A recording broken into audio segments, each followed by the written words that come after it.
I normally don't do this because it kind of just breaks my workflow up a little bit, but because some people kind of pretty regularly ask, thought for one of the props for this Candle Cove movie, I'll do a quick video kind of showing how some of these puppets and things are made. So this is going to be a pretty simple character, but I've already started it, but I'll kind of catch you up here. You know, basically start with, like, these are like grocery bags, just plastic grocery bags. You can use just about anything for this, anything that you can sort of ball up and then wrap some tape around. I use this to kind of create the shape of the character's body and the head. Really, the head and the body are one and the same here. So this is what we got so far. And I'll show you the conceptual artwork. This is really where you got to start. You got to sort of just do a quick sketch and figure out what you're doing. So my starting plan is, this is going to be a sea monster, and I wanted to have kind of like an octopus type of creature, but give it sort of cartoony eyes, almost like a 1930s retro, like something you'd see in like a Popeye cartoon. That's just kind of like what felt natural. So that's the sketch. It's nothing too elaborate for this one. And then we got this right here. So this is the grocery bags balled up, taped around, and then I have these wires attached to the body. You know, this is just like some basic wire. You can get this at like Lowe's or Home Depot or probably Walmart, wherever. Yeah? You gonna help? You helping? And then you get some pliers to cut the wire into the, you get the right length. So that's essentially the basic body. I'm just going to add some bulk to these, and then, well, we'll get into the next step when we get there. So now I'm building the exterior layers, and this is going to start like sculpting in the details and just kind of gradually build up. I usually use Mold Builder for this, but if your prop doesn't need to be super flexible, you can just use Elmer's glue, which is what I'm currently using. I might use the latex on the tentacles, we'll see, because it kind of blends together if you do it right. But yeah, even like Elmer's glue is flexible to an extent, so if you're trying to save money, you know, it's a little harder to work with, but you get used to it. So I'm using basically, got some paper towels and cotton balls. This is going to be used to start, you know, building the skin, shaping the shape of the eyes, and, you know, just all the details. So this process takes the longest, but you know, a little bit of patience. It looks really good. Here he is with like partial cotton building up the structure, so you can see kind of how that's looking. Basically, when you do this, you have to put on as much as you can and then let it dry, because if you keep adding on to it while it's still wet, it's going to stick to your fingers and you're going to yank it off, especially on like really like thin parts like this. So, you know, the tentacles are definitely the hardest part. The head's not too bad, but you can see how that's starting to take shape. So I'm letting it dry right now. Then I'm going to get back to it with all that. Alright.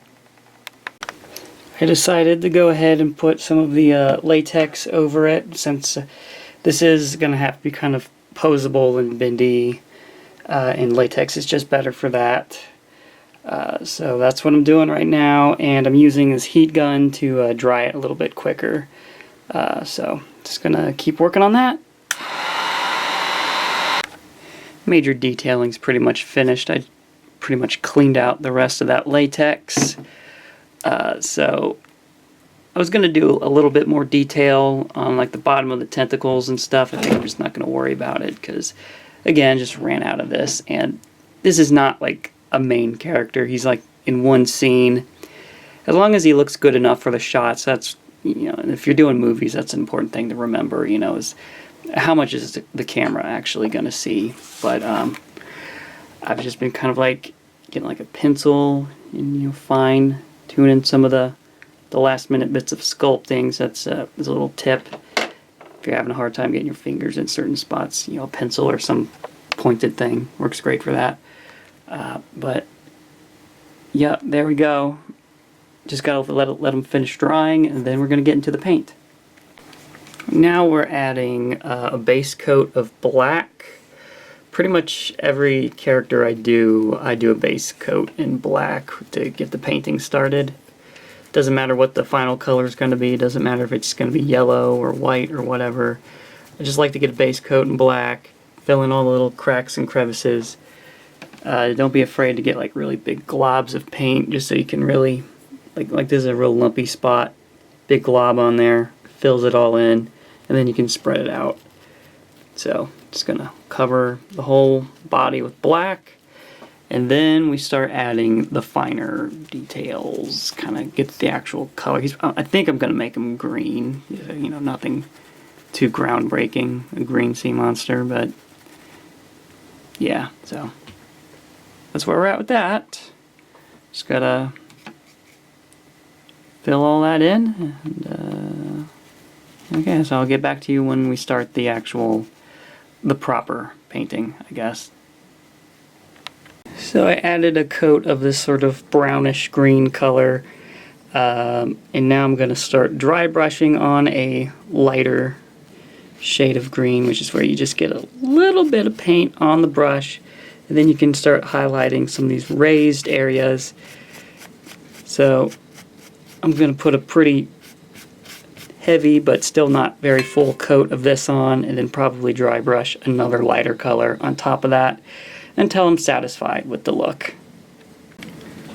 Just adding the remaining details around the eyes and these little spots and things.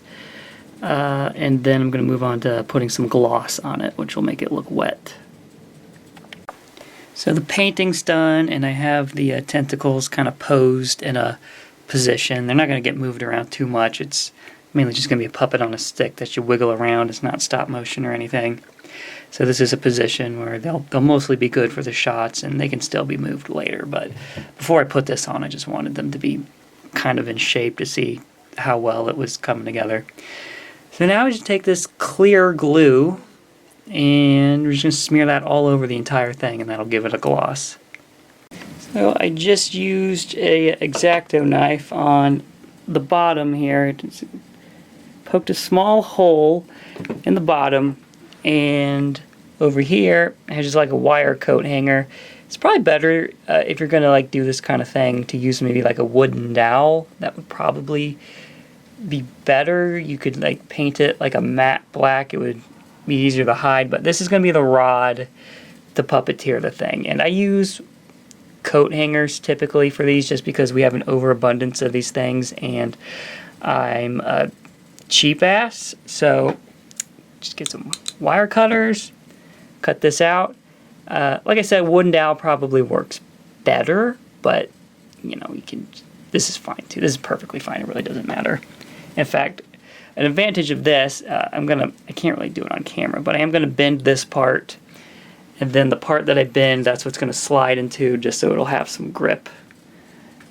So when I get back, you'll see the finished product. Alright, this should be dry now. It's a little wobbly, but it serves the purpose for lifting him up and just squiggling him around a bit, which is all he has to do. So yeah, I'm pretty happy with how that came out, I guess. Not my most elaborate puppet, but I guess that kind of makes it better for a quick and simple video, just demonstrating the simple techniques on how to make one of these things. So, there you go.